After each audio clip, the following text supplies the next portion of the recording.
Okay, so this is the Nokia 5.4. Now back in the day we have used a lot of Nokia phones and they are like really, renowned for the quality and stuff, and now they have come up with Android phones and I'm going to unbox it and then I'm going to do a review of the whole thing. So when you open, you can see this is like a really nice packaging. You can see there is a Google Assistant button. Looks like it's a special button for Google Assistant, right? Obviously with all the smartphones nowadays, you would get this adapter, the headphones, right? So it has a normal headphone jack and you can see the headphones here. But also it has the USB-C charger, which is great, right? Because all modern smartphones now have USB-C. So your chargers work across all devices now. So that is nice. Obviously you also have a SIM card remover, manual, and the product and safety guide. So okay, so once you set up the phone, right, I definitely recommend going to the settings first, going to system, advanced, and system update.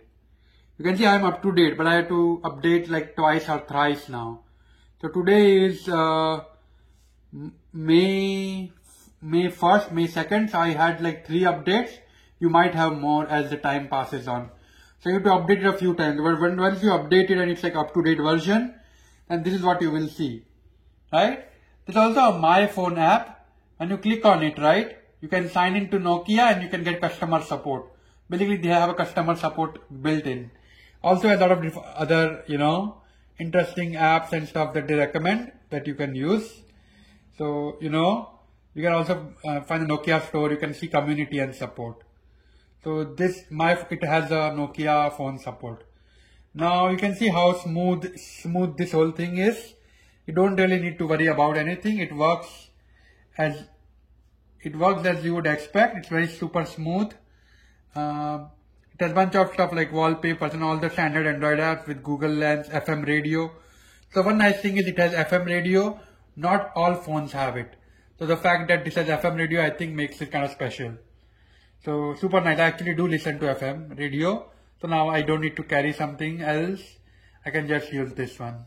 So it's nice. Before I had like a clock on which I used to hear FM radio. But now I can even take it out. When I'm outside, I can still hear it. I don't need to be in the car. All in all the standard apps that you would expect with Google Now on the left side. And this is an Android One app. So it's like almost a pure Android experience. So there's hardly any bloatware, lot of storage space. Let me show you the storage space by default. You can see it has 128 GB and by default, right, I have not really installed anything else, just the normal stuff. I do have a lot of photos. You can see photos and videos 0.12 GB. So, but 19.42 GB used of 128. So that's the advantage of Android One, right? It's like a pure experience, so you do not expect all sort of garbage apps that you don't use. Even though there are good apps, there might be apps that you don't use. So you don't need to worry about any of those things. Okay, now you can see storage managed by Storage Manager. So, but you can see only 15% of the space is used by default. So if you are worried about your photos or something, you don't need to worry. And with Google Photos, obviously the photos are free for now. 15 GB is free. If you store high quality, you don't need to worry about for quite a while now.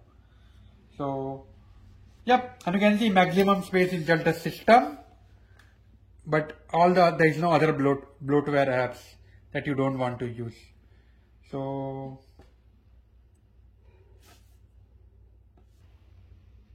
okay. So you can see I have removed this thing. Now note some interesting things, right? SIM number 1.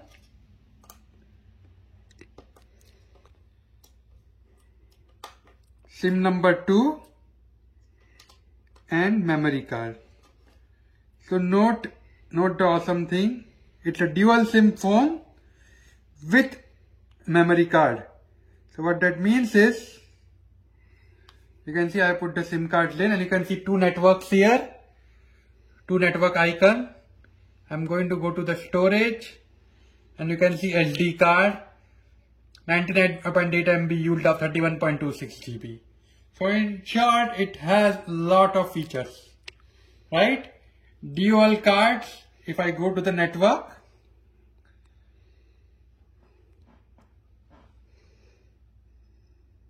you can see there is T-Mobile and then there is this 3. This is a card from UK. So let's say you are traveling to some other country, like I was traveling sometime back, about a year or two back. I get another SIM card. So do you need to carry 2 phones? Do you want to like lose your first phone and not get your emails and stuff like that if you have access to? Or you don't want to use data on one phone, just get a roaming. Then you can use this thing, right? And you can see you can turn on roaming. So this is 3 network, which is UK network, and this is T-Mobile. And you can see I plugged both of them in, and they both kind of work simultaneously. So overall, super great phone for a super great price. The fact that it has dual SIM memory card, which you can extend it to 128 GB more, no bloatware because it's Android one, and you can see it's super fast, right? So all in all, super great phone with company Nokia, which everybody has heard of or knows of. Okay, now I'm going to take a photo of this phone thing that you are seeing.